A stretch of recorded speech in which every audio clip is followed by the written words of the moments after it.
Hello mga kabusing! Welcome back again to my vlog. So for today's video nga mga kabusing, ang pag-uusapan natin ngayon ay ang Mr.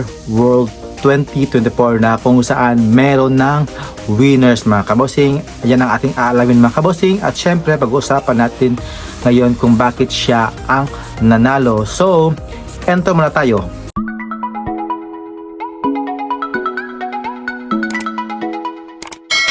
Hello mga kabusing! Welcome back to my vlog! So ayun mga kabusing, ang pag-uusapan nga natin ngayon ay ang Mr. World 2024. So bago ang lahat yan guys, is nais ko muna kayong bati na magandang umaga, magandang tanghali, magandang gabi, at syempre sa bansang Bahrain is gabi na dito, at syempre mabablog ako ngayon mga kabusing. At sawadikap, kapungka, konnichiwa, salam alaikum po dyan, at syempre sa mga viewers ko po, hello po, at thank you for tune in my YouTube channel. So ayan na nga mga kabusing, kunronahan na nga ang pambato ng Puerto Rico na siya yung nag-uwi ng Mr. World 2024, at syempre yung nag-first runner-up na nga ay ang bansang Vietnam, syempre host country, kaya papasok talaga nila sa top mga kabosing, sa top or magiging runners up mga kabosing. At syempre ang bansang Spain ay nag-uwi nga ng second runner up ngayon mga kabosing sa Mr. World, at nag-third runner up naman ay ang bansang Angola. Ayan, nag-third sa Mr.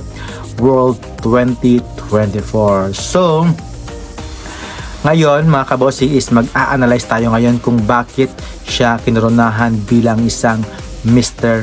World 2024. Ayan, based naman sa aking nakikita, wala naman akong i-judge, kaya lang nagbe-base lang ako sa pinapakita niya during the finals, at syempre yung mga previous activities nila kung bakit siya yung nanalo mga kabosing. Kaya congratulations to him. So for me mga kabosing, ewan ko lang kung nakitaan sa kanya yung organization ng crowning moment that time. So for me naman, hindi ko talaga ina-expect na siya yung nanalo, kasi along the way sa kanyang performance, sa kanyang the way expression, may pagka-feminist talaga yung nanalo ng Puerto Rico. I don't know sa inyo kung nakikita nyo din ba sa kanya yung kanyang may pagka-feminist siya, sa kanyang galawan, sa kanyang expression mga kabosing. Pero salute sa kanya na magaling talaga siyang kumanta, at ang ganda ng boses niya mga kabosing. So ang hinahanap siguro ng Mr. World Organization ay ang may pagka something feminist, na maganda yung background niya, at syempre yung maganda yung boses na mga kabosing.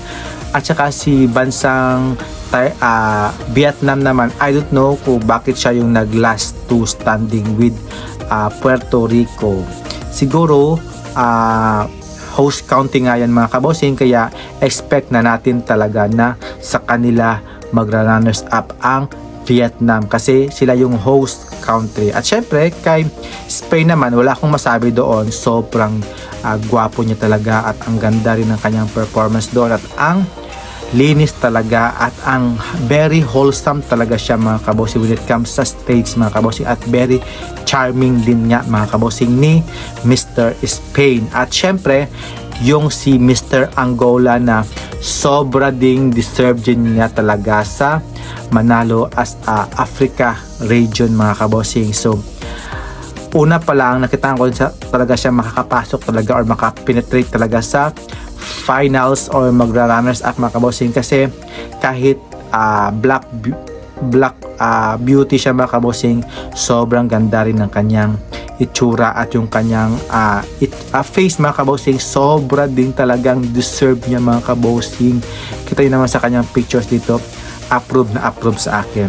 Kaya lang naloko lang talaga ako sa ating pambato na si Kirk Bondat, na hindi talaga nila pinapasok sa top 12 mga kabosing or runners up. I don't know what happened sa organization ng Miss World. I don't know. total package na si Kurt. I don't know anong nangyari sa judges mga kabossing.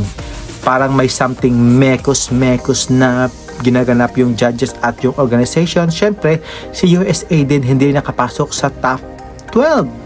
I don't know why. At syempre, si Czech Republic, pasok naman siya sa top 12 kasi maganda talaga. Gwapo talaga ni Czech Republic mga guys. At sa totoo lang, deserve din talaga ni Czech Republic makapasok sa top 4 or top 12 mga kabossing. Top 12 is enough mga kabossing. Kaya, congratulations kay Czech Republic. At syempre, kay USA, I don't know talaga. Kay Philippines din mga kabossing. Sobra talaga ako ng hinayang kay Mr. Philippines mga kabossing. Si Thailand nga hindi nakapasok sa top 20. Siguro may mas deserving at ang higpit talaga ng laban mga kabossing when it comes sa performance mga kabossing at sa advocacy mga kabossing. Buti nga nakapasok din si Philippines sa top 20. Pero deserve talaga ni Kirk Bondad sa top 12 or top 4 mga kabossing. I don't know why kasi by continental yung pinili nila sa top 4 talaga. Kulang ng isa para top 5 mga kabossing na mag 4th runner up. Sana si Philippines na doon sa top 5 para tapos sa top 5 sa kabilugan na kung sino makakapasok mga kabossing. I don't know why. So, thank you for watching mga kabossing and see you in my next vlog. Have a nice day po. Keep safe. Subscribe please. Bye bye. See ya.